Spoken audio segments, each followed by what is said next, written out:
تو اب آپ وار اور ٹیرر پہ بتائیے کہ کس طرح آپ امپرومنٹ لائیں گے۔ اس ملک میں فرقہ واریت کا فروغ پڑا، اس ملک میں انتہا پسندی کو ڈیولپمنٹ ہوئی، اس ملک میں ٹیرورزم ہے اور وہ ناقابل کنٹرول ایک افریت اور بھوت بن گیا۔ اس میں بہت بڑا رول ہے باہر کی فنڈنگ کا۔ یہاں میں ایک امپورٹنٹ بات کہنا چاہتا ہوں کہ تحقیق کی جائے، غیر جانبدار کمیشن ان تمام جماعتوں کو بین کر دیا جائے، ملک کو ایسے تمام لیڈرز مذہبی ہوں یا سیاسی انہیں بلیک لسٹ کر دیا جائے، قومی مجرم ڈکلیئر کر دیا جائے، ان اداروں کو بین کر دیا جائے، ان کی جائیدادوں کو ضبط کر لیا جائے جو کبھی بھی کسی بھی سٹیج پر شریعت کے نام پہ یا جمہوریت کے نام پہ باہر کے ملکوں سے مدد لیتے رہے ہیں، پلتے رہے ہیں اور ان کے ایجنڈے کے مطابق ڈائریکٹلی انڈائریکٹلی کام کرتے رہے ہیں۔ یہ پاکستان کی سالمیت کے خلاف ہوتا رہا ہے۔ یہ ادارے کیوں خاموش ہیں؟ ان کے پاس ریکارڈ ہے۔ یہ انتہا پسندی اور دہشت گردی کے فروغ کا بھی سبب بنا ہے۔ یہ باہر کی فنڈنگ نے ہماری خارجہ پالیسی کو بھی متاثر کیا اور ہمارے ملک کے امن اور امان کو بھی برباد کیا۔ میں مثال کے طور پہ یہاں اپنے آپ کو پیش کرتا ہوں، چونکہ میں ایک ویژن دے رہا ہوں اپنا پاکستان کے لیے، فرض ہے کہ میں اس ویژن کے لیے اپنی مثال پیش کر دوں۔ گزشتہ 33 برس میں ISI کو دعوت دیتا ہوں، IB کو دعوت دیتا ہوں، MI کو دعوت دیتا ہوں، پاکستان کے تمام تحقیقاتی اداروں کو دعوت دیتا ہوں، دنیا بھر کے ممالک کی ایمبیسیز کو دعوت دیتا ہوں۔ تحقیق کریں۔ اگر دیکھیے، جب میں پاکستان میں آیا 23 دسمبر سے لانگ مارچ تک کرپٹ لوگوں نے اور باہر کا مال کھانے والے لوگوں نے شور مچایا کہ کسی کے ایجنڈے پر آئے، مال آیا ہے، پیسے لگ رہے ہیں، فنڈنگ ہے۔ میں چیلنج سے کہتا ہوں 33 برس میں امریکہ سے لے کے برطانیہ تک اور انڈیا سے لے کے عرب، گلف، ایران یا دنیا کے کسی ملک اور پرانے وقت میں لیبیا اور عراق، کسی ملک سے ایک پائی، ایک پیسہ، ایک پینی، ایک ڈالر اگر تحریک منہاج القرآن کو یا پاکستان عوامی تحریک کو لانگ مارچ تک اور آج کے دن تک جب میں آپ سے گفتگو کر رہا ہوں 1981 سے شروع کر کے آج تک اگر ایک پیسہ ڈائریکٹلی یا انڈائریکٹلی کسی بھی مد میں کسی بھی نام پر میرے پاس یا میرے ادارے یا میری جماعت کے پاس آنا ثابت ہو جائے، مجھے ہتھکڑی لگا دی جائے، مجھے جیل بھیج دیا جائے۔ تحریک منہاج القرآن کی ساری جائیدادیں ضبط کرنے کی اجازت دیتا ہوں، ضبط کر لیا جائے، میری تحریک کو بین کر دیا جائے، بلیک لسٹ کر دیا جائے۔ اور یہی اصول پاکستان کی ہر سیاسی مذہبی قیادت پر نافذ کرنا ہوگا تاکہ گند صاف ہو، باہر کے ایجنٹ ختم ہو اور فرقہ واریت کو فروغ دینے کا عمل ختم ہو، انتہا پسندی کو فروغ دینے کا عمل ختم ہو۔ اس سے ہماری خارجہ پالیسی بھی مستحکم ہوگی اور ملک کے اندر انتہا پسندی اور ملک کے اندر دہشت گردی کا جو فروغ ہے اس کا بھی خاتمہ ہوگا۔ اگر مجھے پاکستان میں دہشت گردی کا خاتمہ کرنا ہو، یہ ذمہ داری مجھے سونپی گئی ہو، تو میں 6 محاذوں پر اس کے اوپر سٹرگل کروں گا اور اقدامات کروں گا، جنگ لڑوں گا۔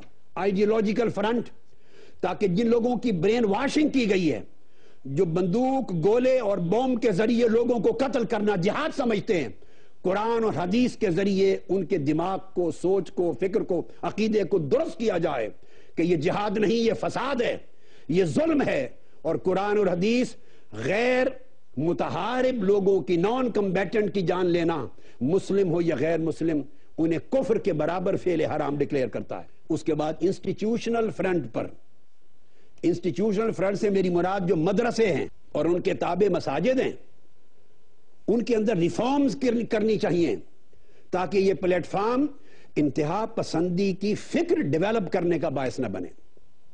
ان کے نصابات کو بدلنا پڑے گا۔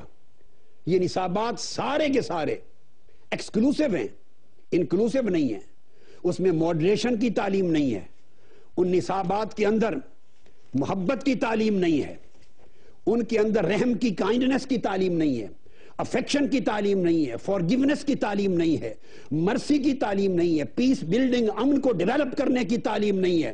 میں پورے 10 سال کے نصاب بتا رہا ہوں دینی مدارس میں، دارالعلوموں میں، جو صرف نحو کی ابتدائی کتاب سے شروع ہوتے ہیں اور دور حدیث اور تخصص پہ جا کے 10-12 سال میں ختم ہوتے ہیں۔ اور پھر اس سے بڑھ کر میں یہ سمجھتا ہوں کہ اگر میں نے یہ کرنا ہے تو میں پیس ایجوکیشن پروگرام جاری کروں گا۔ ہمیں پاکستان میں کم سے کم 5000 سینٹر چاہیے کراچی سے لے کے وزیرستان کی سرحدوں تک اور کشمیر سے لے کے بلوچستان کی آخری حد تک جس میں پیس ایجوکیشن پروگرام ہو، ان پروگراموں کے اندر سکول پیس ایجوکیشن پروگرام بھی شامل ہو، شارٹ ٹرم، علماء کے لیے پیس ایجوکیشن پروگرام بھی ہوں، ٹیچرز کے لیے پیس ایجوکیشن پروگرام بھی ہوں، پبلک سوشل ایکٹیوسٹ کے لیے پیس ایجوکیشن پروگرام بھی ہوں، سوشل ورکرز کے لیے پیس ایجوکیشن پروگرام بھی ہوں، کانفلکٹ ریزولوشن کے جو پیسفل طریقے اور سکلز ہیں ان کے سکھانے کے پروگرام کیے جائیں، نان وائلنٹ طریقے کیا ہیں سوسائٹی میں ڈس ایگریمنٹ کو ختم کرنے کے وہ طریقے سکھایا جائیں۔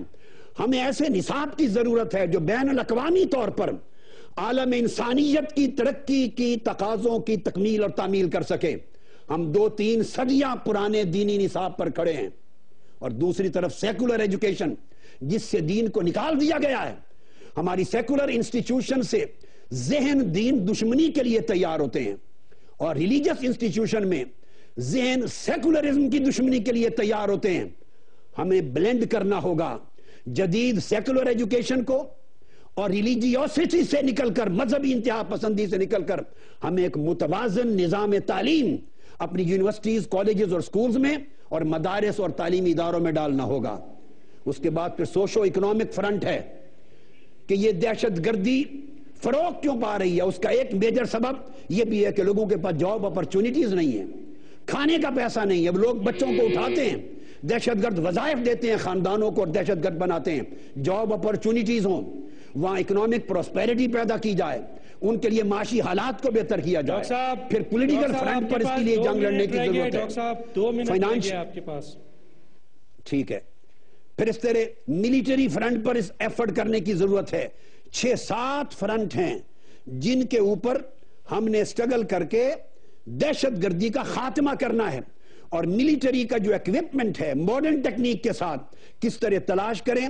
ملیٹری اور پبلک سول سوسائٹی کی جوائنٹ وینچر ہونی چاہیے ایٹ دا سیم ٹائم۔ جو لوگ ڈائیلاگ کے ذریعے دہشت گردی ختم کرنا چاہیں انہیں ڈائیلاگ کی ٹیبل پہ لایا جائے، جو ڈائیلاگ میں ڈیموکریسی میں بلیو نہ کریں اور سٹیٹ کی ریٹ اور اتھارٹی کو ہی چیلنج کریں اور ڈائیلاگ کے لیے نہ آئیں، انہیں ملیٹری طریق کے ساتھ ڈیل کیا جائے، اور ایٹ دا سیم ٹائم جو آج دہشت گرد نہیں کل بننے والے ہیں ان کی ذہن سازی کی جائے ان اقدامات کے ذریعے ان کا میں نے ذکر کیا۔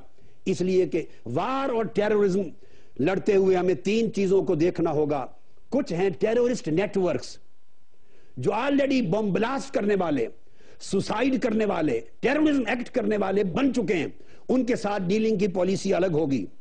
کچھ ان کے ایکسٹریمسٹ سپورٹرز ہیں، پولیٹیکل سپورٹرز جو خود تو ٹیرورسٹ نہیں ہیں مگر ان کی آئیڈیالوجی کو بیٹھ کر سپورٹ کرتے ہیں، در پردہ ان کی تھیالوجی کو سپورٹ کرتے ہیں، ان کے فکر کو سپورٹ کرتے ہیں، ٹی وی پر بھی بیٹھ کر۔ اس کا تجزیہ کرنا ہوگا، اس رجحان کو روکنا ہوگا اور بے نقاب کرنا ہوگا کہ آپ کیا بے معصوم جانوں کے قتل کو جائز سمجھتے ہیں یا ناجائز۔ کیٹیگوریکلی نہ میڈیا یہ رول پلے کر رہا ہے نہ گورنمنٹ۔ تیسرا ایکسٹریمسٹ سمپتھائزرز ہیں۔